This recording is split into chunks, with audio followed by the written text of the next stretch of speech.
Fala galera, eu sou Diego Gonçalves, sou empresário contábil e o meu escritório de contabilidade atua remotamente há mais de 6 anos com a equipe 100% distribuída, trabalhando à distância. E no papo de hoje eu quero trazer aqui para a nossa discussão um assunto que sempre gera polêmica, um assunto que sempre é pauta das discussões nas rodas de conversa, no WhatsApp, em todos os lugares que eu estou falando de trabalho remoto, que é a perda da convivência social entre os profissionais que trabalham nesse tipo de equipe. Vamos lá. Primeira coisa, quando as equipes estão trabalhando de forma distribuída, distante, não estão fisicamente no escritório, necessariamente o líder desse time precisa ter ali uma pauta, uma agenda constante de encontros com essas pessoas, certo? Esses encontros que sejam diário, semanal, quinzenal ou mensal, aí vai de acordo com a característica do líder. Nesses encontros, já necessariamente as pessoas já vão se encontrar no modelo digital, certo? Então elas vão se encontrar ali para fazer alguma pauta de trabalho, discutir um caso específico ou falar das rotinas do dia. Então já existe uma convivência. É uma convivência digital? É diferente da convivência humana? Sim, mas existe uma convivência. E eu sou a prova viva disso porque há 6 anos, com a equipe 100% distribuída, esses profissionais eles começam a aprender a interagir de forma digital. E essa convivência nos chats, nas reuniões, na videochamada ali, ela vai se transformando numa realidade. E ajuda muito a gente a ter conexões, porque a gente começa a despertar um pouco ali do senso de observar as pessoas, sentir o tom de voz. Muita escrita, às vezes a gente consegue identificar se a pessoa está ou não bem só pela forma que ela escreve.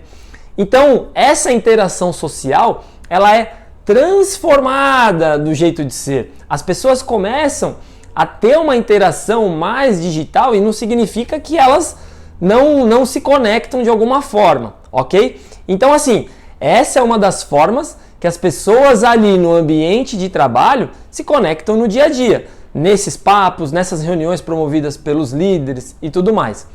Entretanto, tem que fazer parte da cultura do seu escritório encontros informais, encontros institucionais e informais, aonde esse líder pode organizar encontros presenciais, mas para fazer um almoço, para fazer um happy hour, para fazer uma atividade, uma dinâmica, para se dirigirem a uma palestra junto, um evento, coisas que não são do trabalho do dia a dia. Então a gente costuma dizer aqui que a gente se encontra, mas a gente não se encontra para trabalhar.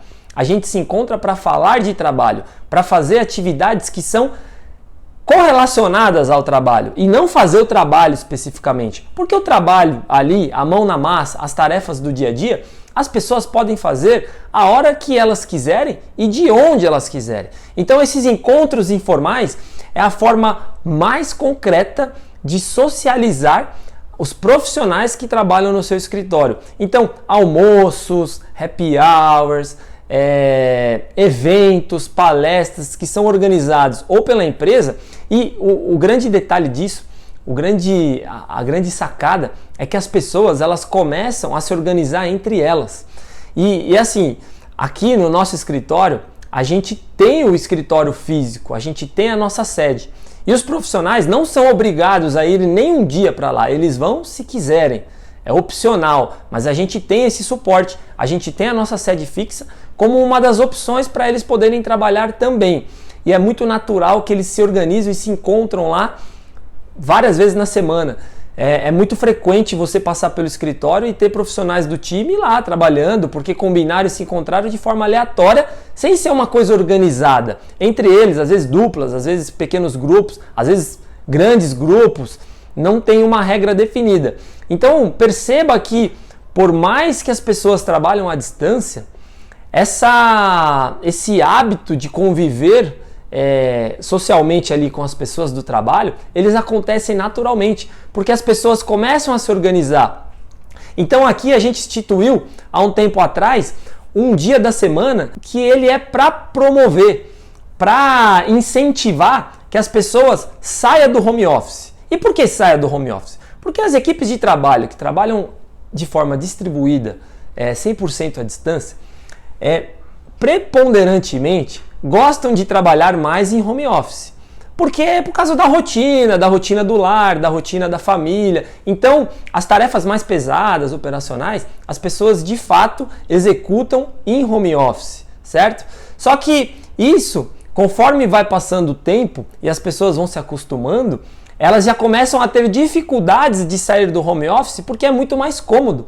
Tá ali alinhado com a rotina da família, com a rotina do lar, né, com a zona de conforto. Então a gente começou a promover há pouco tempo aqui o incentivo para que pelo menos uma vez por mês as pessoas saiam do home office e vão trabalhar em locais diferentes, em cafés, vão explorar a região onde moram, vão se encontrar na casa de colegas para trabalhar uns com os outros, vão fazer coisas diferentes ali das tarefas. Até porque quem fica ali tarefatizando o tempo todo, muito concentrado, tem pouco tempo para criar, para ser mais criativo, para pensar em coisas diferentes, para ter novos insights. Então esse incentivo que a gente faz é para que os profissionais saiam mesmo desse ambiente. Então isso também é uma forma de socializar, porque mesmo que elas não se encontrem entre elas, elas podem conhecer outras pessoas, fazer novas amizades e novas conexões.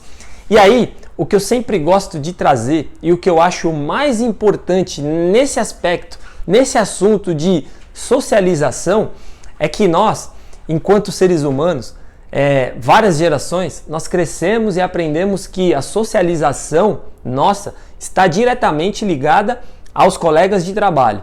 Isso por quê? Porque a gente desde cedo saiu muito cedo para trabalhar de casa e volta muito tarde. Então a maior parte do nosso tempo a gente passa no ambiente de trabalho, ou passava no ambiente de trabalho, né? Há pouco tempo atrás. E aí a gente tinha pouco tempo para socializar com os nossos amigos de infância, com os nossos familiares que moram na nossa casa, com os nossos pais, aqueles que já saíram de casa e construíram sua família ou moram sozinhos, passaram a ver menos os pais e não tinha tempo. Então quantas vezes, né, eu mesmo falei para os meus amigos ou falei para o meu pai que não dava tempo para ir ver ali durante a semana, que era melhor a gente marcar no final de semana, na sexta-noite, no sábado. A gente sempre empurra os compromissos, empurra os encontros sociais das pessoas que a gente gosta, das pessoas que a gente ama, das pessoas que fazem parte da nossa história para o final da semana, para sexta-feira, para sábado, para domingo, porque durante a semana a gente não tem tempo. De fato, sempre foi assim e ainda é assim. Mas essa convivência, essa socialização desses profissionais que têm liberdade e flexibilidade para trabalhar remotamente de forma distribuída, ela pode ser diariamente. Então a gente tem que entender que não necessariamente o nosso meio social são as pessoas de trabalho. E a gente pode valorizar mais esse tempo com as pessoas do nosso lar, com os nossos companheiros ali, o cônjuge, os nossos filhos, os nossos pais, os nossos amigos. A gente pode viver isso com mais abundância todos os dias. Ter o privilégio de poder levar um filho na escola, ter o privilégio de poder almoçar em família, tomar um café da manhã todos os dias, todos juntos. Esses tipos de situações, essa forma de socializar, é a que a gente perdeu o costume por conta de ter que estar fisicamente no trabalho bem cedo e só sair à tarde, então a maior parte do tempo passando lá no nosso trabalho. E aí é óbvio que as pessoas e as amizades, os ciclos de amizade foram sendo criados no ambiente de trabalho, certo? E isso a gente pode começar a desconstruir e fazer novas amizades. Então, por exemplo, tem pessoas que vão para academia há vários anos no mesmo lugar e não sabe o nome nem da pessoa da recepção. De tão fechado que é isso, de tanto que nós perdemos o hábito de socializar em locais diferentes e não se abrir para novas amizades em locais que a gente pode conviver. Então, por exemplo, se eu tenho mais tempo livre, gosto de fazer atividade física, frequento uma academia todos os dias de manhã, eu posso fazer novas amizades nesse ambiente, eu posso socializar ali naquele ambiente que eu estou, eu posso socializar em qualquer ambiente que eu quiser que não necessariamente seja o trabalho. Então, é essa reflexão que a gente tem que trazer, é isso que a gente precisa transmitir para os nossos profissionais do nosso time, é isso que a gente precisa agir como líder para ser exemplo, e é esse ambiente, é esse espírito que a gente não precisa se preocupar, porque as pessoas, elas vão socializar em outros lugares, elas vão socializar de outras formas. Nós não precisamos, enquanto gestores e líderes, precisar ficar preocupado que as pessoas vão perder a socialização e a forma humana de ser, porque simplesmente elas não vão para o trabalho. Isso é um medo que nós não precisamos ter enquanto empresários, porque no final, todo ser humano dá o seu jeito e começa a socializar de outra forma. E a gente precisa incentivar isso, para que as pessoas fiquem mais próximas das pessoas que elas gostam e não necessariamente só no ambiente de trabalho. Então, esse era o recado que eu queria fazer, essa era a reflexão que eu queria trazer. Se você achou que essa dica foi muito bacana, dá sua curtida aqui para esse conteúdo levar para mais pessoas, para mais contadores que estão passando por essa dificuldade ou tem essa crença limitante aí. E claro, se inscreva aqui no canal, ativa o sininho lá que toda semana tem conteúdo top aqui, experiências que a gente vem vivendo na prática nesses últimos 6 anos e a gente está compartilhando aqui com você. Valeu!